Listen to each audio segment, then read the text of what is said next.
Qual será o maior desafio para o capitão de um navio? Será que é atravessar a imensidão do oceano? Geralmente não. A maioria dos naufrágios não ocorre no mar aberto, mas junto à costa. Na verdade, atracar um navio ao cais pode até ser mais perigoso do que fazer aterrar um avião. E porquê? Porque para atracar o navio no porto, o capitão tem de evitar todos os perigos que aquele determinado porto pode esconder. Ele tem de levar em conta correntes submarinas, precisa de ter cuidado para não abalroar outras embarcações à superfície, também tem de contornar bancos de areia, rochas e possivelmente até barcos naufragados que se encontrem ali. E para piorar a situação, o capitão pode estar a fazer a sua primeira visita àquele porto específico.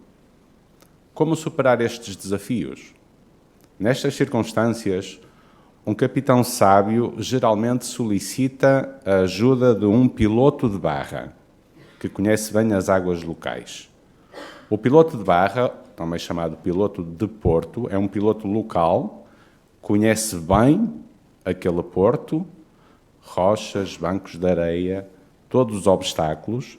Então ele sobe ao navio, coloca-se na ponte, ao lado do capitão, e dá-lhe orientações peritas. Eles analisam os perigos e guiam o barco até ao cais. Esta perícia valiosa do piloto ilustra uma ajuda inestimável que os jovens cristãos podem ter para lidar com os desafios da sua vida. Qual é essa ajuda? E por que é que os jovens precisam dela? Voltemos à ilustração. Um jovem, no fim da adolescência, pode ser comparado, em certo sentido, ao capitão de um navio, porque mais cedo ou mais tarde ele vai ter que assumir o comando da sua vida.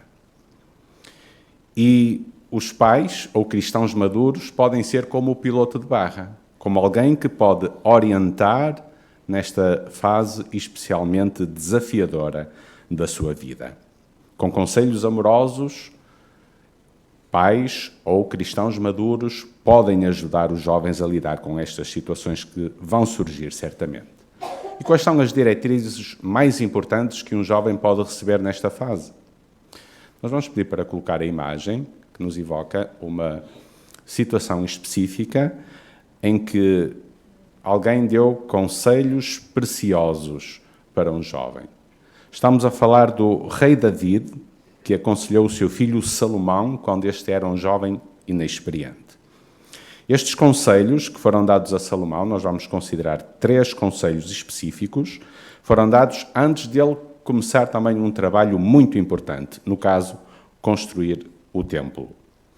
Por isso, embora estes conselhos que vamos considerar, estes 3 conselhos concretos, sejam especialmente valiosos para os jovens, nesta fase da sua vida, em que vão assumir o rumo das suas vidas, vão assumir este grande empreendimento que é conduzir a sua vida, mas, na verdade, os conselhos não são apenas para os jovens, são aplicáveis para todos nós. Vamos então considerar estes 3 conselhos.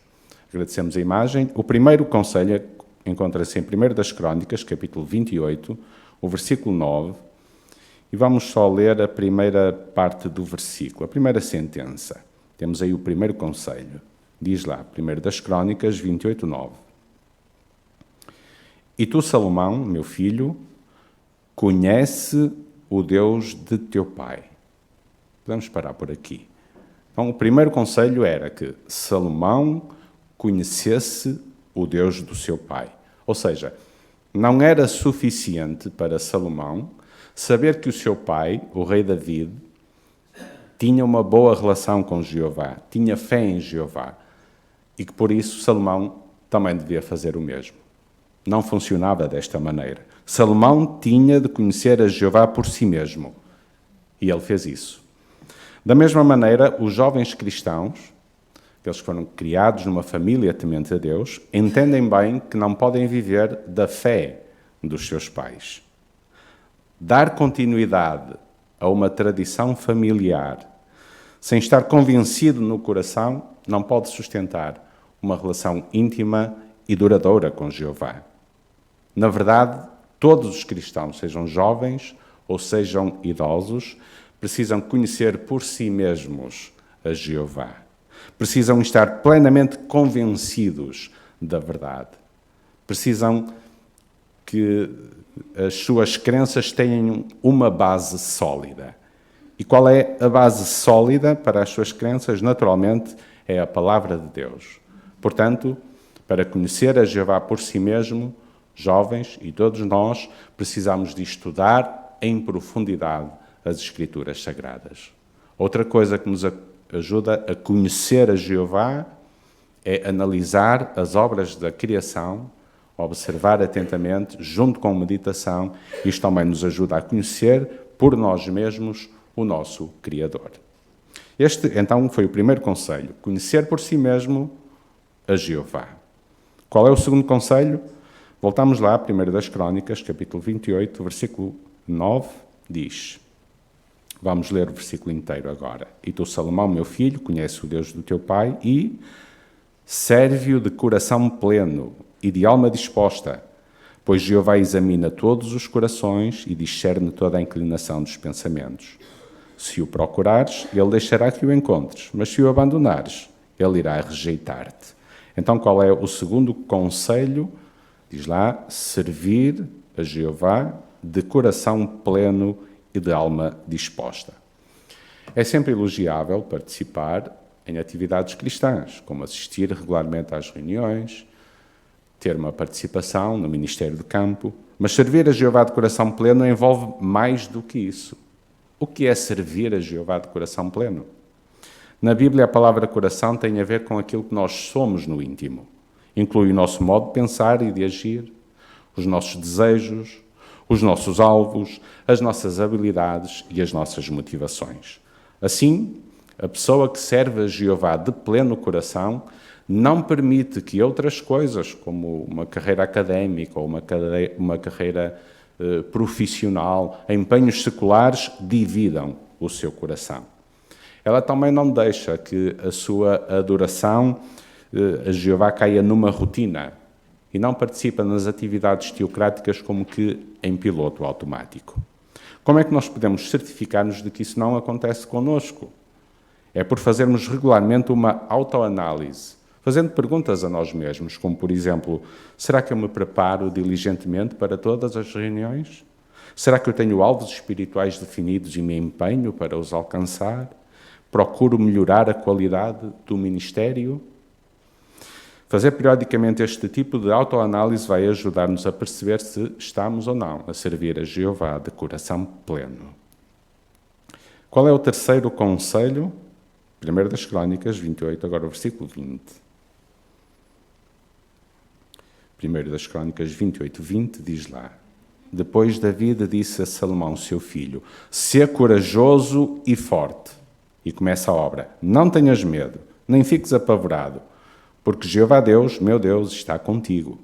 Ele não te desamparará, nem te abandonará, mas estará contigo até que se termine toda a obra relacionada com o serviço da casa de Jeová. Qual é então o terceiro conselho? É ser corajoso, confiar em Jeová, não ter medo. Salomão fez isso. David garantiu que se Salomão fizesse isso, Jeová iria abençoá-lo. E foi o que aconteceu. Salomão conseguiu concluir a construção daquele templo impressionante em 7 anos e meio. Assim como Jeová ajudou Salomão, ele também pode ajudar os jovens cristãos a serem corajosos e a agir. Será que por vezes um jovem hesita em identificar-se como testemunha de Jeová? Será que nem sempre nós aproveitamos as oportunidades para dar testemunho a colegas de trabalho, a vizinhos, também os jovens aos colegas de escola? Ou será que temos receio, às vezes, de aceitar uma designação teocrática? Se formos corajosos no nosso serviço a Jeová, podemos ter a certeza de que Ele vai abençoar-nos como abençoou a Salomão. Então, resumindo, quais são os 3 conselhos que consideramos? Conhecer a Jeová por nós mesmos, desenvolvendo uma relação achegada com Ele. Segundo, servir a Jeová de coração pleno, não permitindo que empreendimentos seculares interfiram com a nossa adoração a Deus. E terceiro, confiar em Jeová e não ter medo de nos colocarmos nas suas mãos. Se seguirmos estes conselhos amorosos, então iremos levar o navio das nossas vidas a um porto seguro, que é servir lealmente a Jeová agora e para sempre.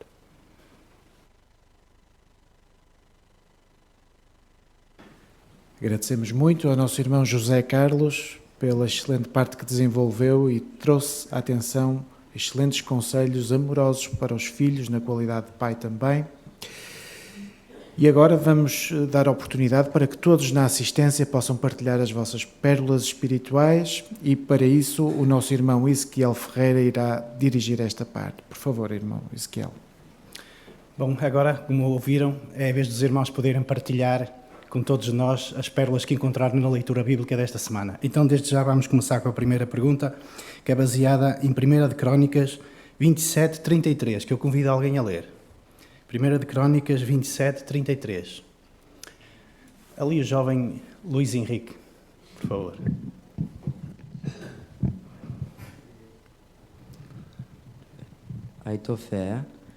Aitofel era conselheiro do rei e Husai, o arquista, era amigo do rei. Obrigado. Então, por que é que Husai é um bom exemplo de um amigo? Ali o jovem Raul. Quando um dos filhos de Davi, Absalão, tentou tomar o lugar dele como rei, muitos israelitas ficaram do lado de Absalão. Mas Husai não. Enquanto Davi estava fugindo, Husai foi até ele. Husai não fez isso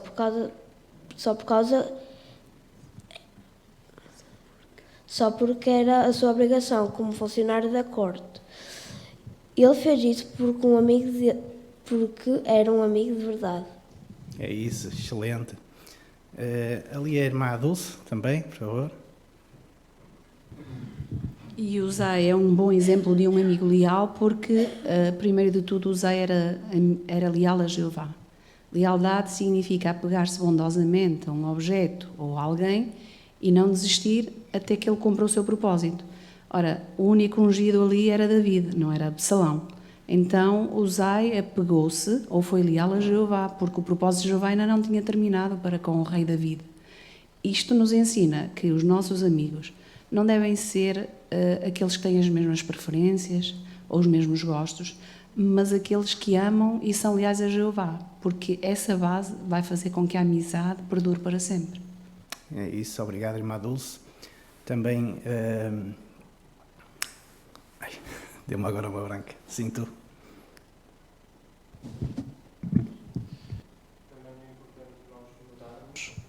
Também é importante nós notarmos o tipo de amigo que nós somos. Fazermos uma retrospectiva a nós mesmos e sentirmos que se somos um amigo como este exemplo que vimos. Porque quando Provérbios 17 diz que teremos um amigo que será como um irmão, diz que é em tempo de tribulação. E em tempo de tribulação Husai mostrou a sua amizade. Será que também nós mostramos a nossa amizade quando alguém do nosso ciclo de amigos está a passar por uma dificuldade? Também podemos pensar, da mesma maneira que Davi gostou de ter um bom amigo, nós também devemos ser bons amigos para os nossos irmãos. É isso, obrigado, irmão Rubem Branco. É isso mesmo. Pronto, está coberto o ponto. Vamos então passar à próxima pergunta. Na leitura bíblica desta semana, que pérolas espirituais encontrou a respeito de Jeová, da pregação ou de outro assunto? Aqui o irmão Henrique, aqui à frente, por favor.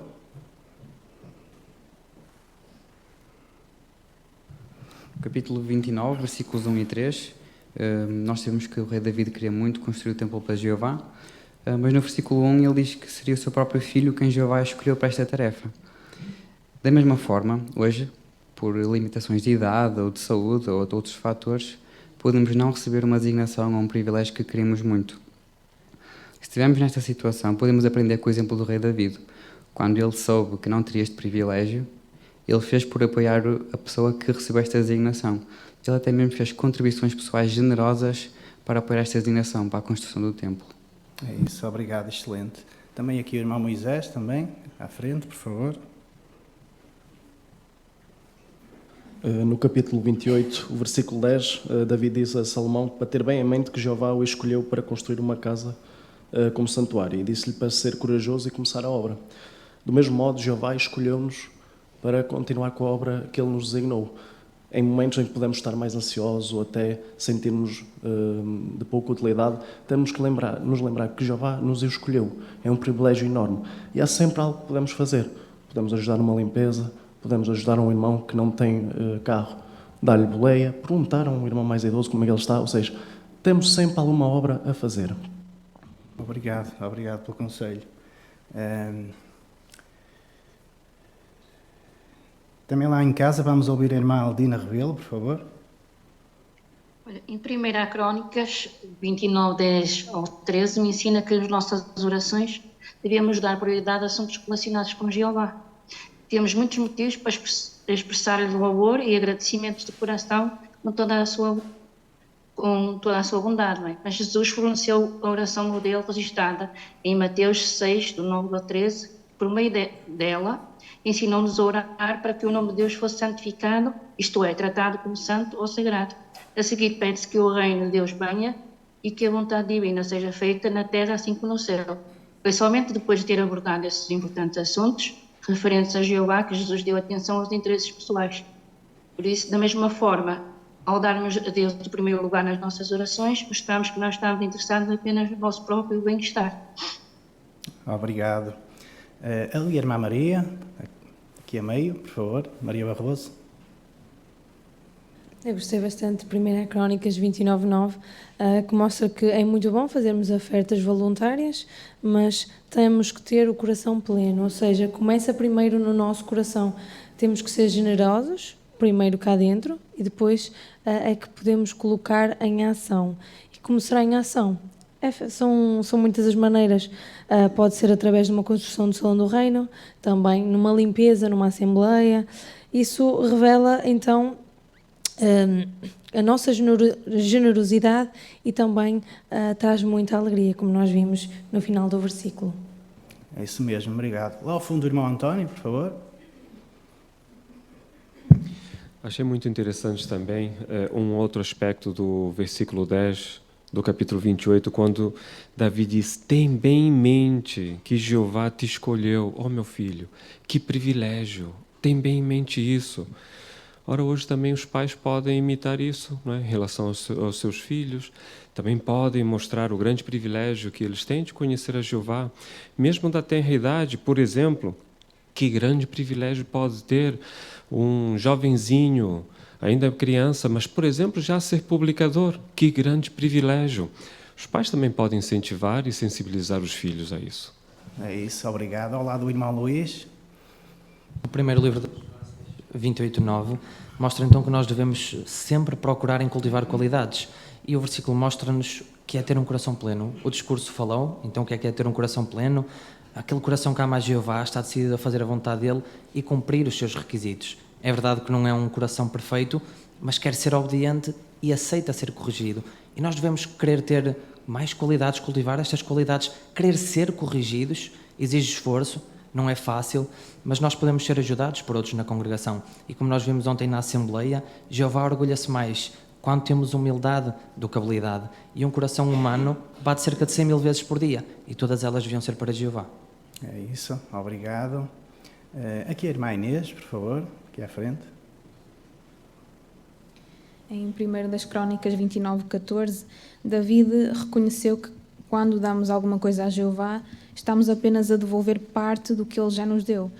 David mostrou a sua gratidão por retribuir a generosidade de Jeová. Nós podemos imitar David por sermos generosos com Jeová, por exemplo, através dos nossos donativos. É isso, obrigado. Aqui a irmã Graça também. Obrigado. Oi, no 28:20 de Salomão, Davi, quando disse a Salomão que precisava ser corajoso, senão ele ia... Porquê? Porque senão ele ia acabar de ficar paralisado de medo. E se ficasse paralisado de medo, seria pior do que errar tentando fazer alguma coisa. Obrigado. Também ali a irmã Cristina, aqui a meio, aqui à frente, por favor. O versículo 18 do capítulo 29 diz lá um assunto que eu achei muito interessante. Diz que Jeová conserva o coração para sempre. Não somos nós. Nós sabemos que quando há transplantes, o coração, 60% vão para o lixo. Porquê? Porque demoram muito tempo a ser transplantados e também não obedecem a determinados critérios. Ora, se nós não seguimos os critérios de Jeová que conserva o nosso coração, nós podemos ter a certeza que mais cedo ou mais tarde também vamos ter a nossa morte espiritual. Excelente, obrigado. Também o irmão Ernesto, aí ao lado, por favor. Eu vou voltar a 1 das Crónicas 28:9. Os irmãos já falaram muito, coisas tão interessantes. E diz lá que, pois, Jeová examina todos os corações. Jeová não examina mais nada. Só examina o coração figurativo. Portanto, não vale a pena grandes preocupações com muitas coisas. Eu tenho de me preocupar com o meu coração, com os pensamentos do meu coração. E se esses pensamentos forem tendencialmente puros e limpos, então eu terei a aprovação de Jeová. Obrigado pelo conselho também. Agora um último comentário, não dá tempo para mais. Ali, irmão Fernando, por favor. Obrigado. Em 1 de Crónicas 27, o versículo do 1 ao 15, nós aprendemos do bom exemplo do povo de Israel, de 288 mil homens que prontamente se prontificaram para as batalhas. Podemos tirar desse exemplo para hoje